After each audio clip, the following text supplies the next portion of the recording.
It's Melinda here in Melbourne, and I have a 4 card spread to share with you regarding the current energy playing out. So, as most of you know, there is a grand mutable cross up in the heavens, which means there are 4 planets facing off against each other above the Earth, and this happens once every 4 years. So it's a great time to think back to what was happening for you in 2012 and if there's any parallels to what's happening right now. I'm not going to spend too much time talking about the astrology of this because well, I could talk for hours about that, but it's not my strong point, if you will. But I'm going to play some websites and Facebook pages if you want to check out some more energy about this occurrence. We also had the new moon in Gemini come in probably about, I don't know, I want to say, well, say 30 hours ago, something like that. And that energy is playing out for another 24 hours. And new moons are about setting intentions. And with this grand, mutable cross being here at the moment, which I think peaked last night, it's amplifying, it's enhancing the potency of the new moon. So it's a great time to really set intentions. But let's get into the reading. I'm using 2 decks today. I'm using Oracle cards and I'm using Tarot cards. So the first ones I will show you is the Fairy Forest, Lucy Cavendish, Australian lady. And the other ones is the Lumina deck. So it's a tarot and beautiful cards that I've been working with a lot recently. I love them. Of course, again, I work intuitively with my readings. I do understand a lot of the tarot and the meaning of the card, but I like to tune in and have it speak to me basically and see what it has to say. So we're going to do 4 cards. So the first one being Venus, planet of love, and Gemini, the planet of duality. So let's do that, shall we? Unseelie Queen, that's the first card that I've drawn. And of course, Venus regarding love and relationships. And this is not just a relationship. It doesn't mean, of course it can be, not just a relationship with a partner or friends or work or whatever. It can be also your relationship with yourself. And I'm really feeling that that's the strongest thing here. There are relationships that are not making it through this energy at the moment, because this has been, we lead up to the energy, it peaks and then it plays out, and that's around Thursday the 9th here in Australia when it sort of fades away. But so those relationships that this card is speaking to me about, there's abuse here. This doesn't have to be physical abuse. It doesn't have to be verbal abuse. It can be emotional abuse. Again, I really feel like it relates to a relationship with ourselves. And as we go through the rest of the cards, I'm feeling that it ties in quite nicely. So there's something to be said there.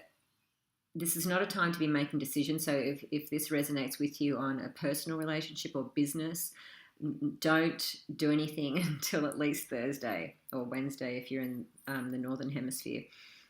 Maybe even next week, just let it subside and really feel into it. So that would be the main message from this card that I would be saying. The second one, when we're talking about Saturn in Sagittarius, so Saturn, the planet of truth, and Sagittarius, curiosity, I've pulled the 9 of Cups, which is a very pretty card, and it's generally a positive card, and Cups being to do with emotions.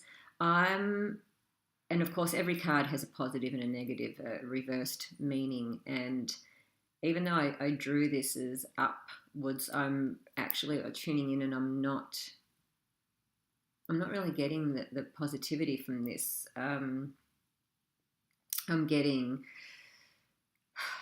well, no, it's good. I mean, the dreams, goals that you've got, that you might have at the moment. I feel like we're spending a lot of time thinking about stuff and maybe doodling about stuff and daydreaming about it, but we're not actually putting it into action. So that needs to happen. But again, not right now. And if you are able to put these dreams and thoughts and whatnot, plans and doodles into action, then you will see abundance and prosperity. but you need to come to a point, a center point, which is what I'm seeing here. I'm seeing that, some of us could be on the outside of these cups, and that's where the confusion comes in, and possibly the chaos, which it relates to this grand cross. But I'm seeing that a little bit like the world card, that if we can get into the center here and have a different perspective, then we'll have more clarity and we'll be able to make a better decision. So then we've got the third, which is Neptune in Pisces. And Dura, I think this is pronounced, I'm not absolutely sure. But she's speaking to me about healing. And again, and nourishment and clean diets and things of that nature. And taking off the rose-coloured glasses, basically, which Neptune is all about illusion, and Pisces is a daydreamer, which is fantastic, but sometimes you need to rein that in. So she's actually speaking to me about healing, as I said. And so whatever that means to you, if you have a healer that you see, then now would be a great time to make an appointment.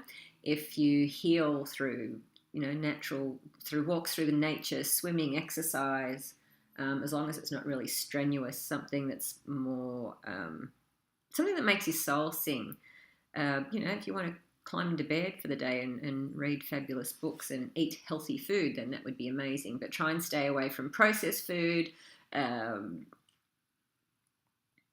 was going to say anything too heavy, but that might be nice actually, with having these sort of dreamy planets and the mutable cross going on. It might be nice to have something, as long as it's healthy but sort of sustaining. So see how that works for you. And then the last card, this guy just won't leave me alone at the moment. So this is the Hierophant, and I've drawn him for Jupiter Virgo, which is fantastic, because Jupiter, Virgo being, for me, I guess, and is the sign of a shaman. And this guy is definitely a shaman. And so the Hierophant is also saying to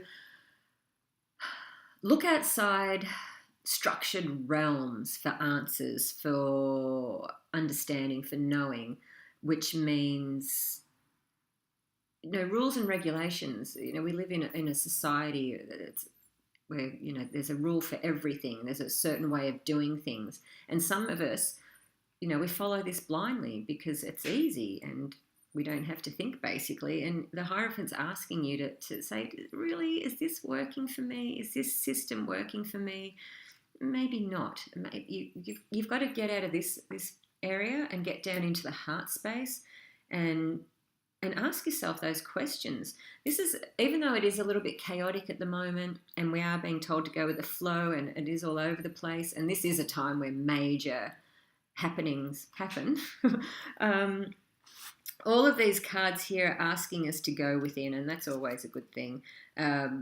But the Hierophant, definitely, he's saying maybe look at alternative messages. Maybe look at your spirituality. And I'm not talking about dogmatic religion. If that works for you, cool.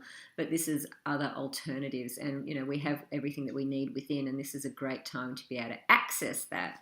I hope that reading makes sense. I've got I'm also a yoga teacher, so I have a couple of asanas, a couple of postures that might help you during this time. And the first one being balasana, which is child's pose. Now, because my my technical skills with videoing are zilch, I'm not able to, get down and show you. So Google it, balasana, child's pose. It's great. It's a restorative posture.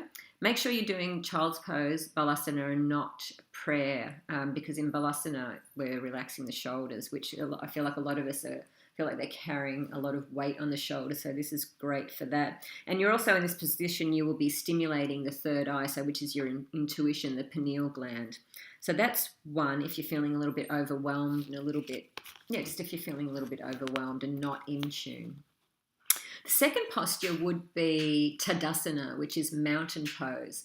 And again, Google that. They're both very simple postures. The majority of people would be able to do these.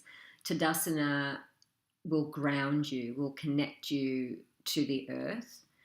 And if you're feeling unbalanced, if you are being thrown around by the current energy, this should really help stabilize you. So those two postures are lovely to do together, actually. Or at each end of the day, or whenever you feel like doing them. Basically, it's your practice. I hope all of this has resonated with you. If you have any questions or queries or comments, or you just want to go, hey, feel free to message me. As I said, I'll be putting links below to where you can do that. So thank you so much for your time today. I really appreciate it. And I just want to send you love and light and peace, love and lentils. Thank you so much, everyone.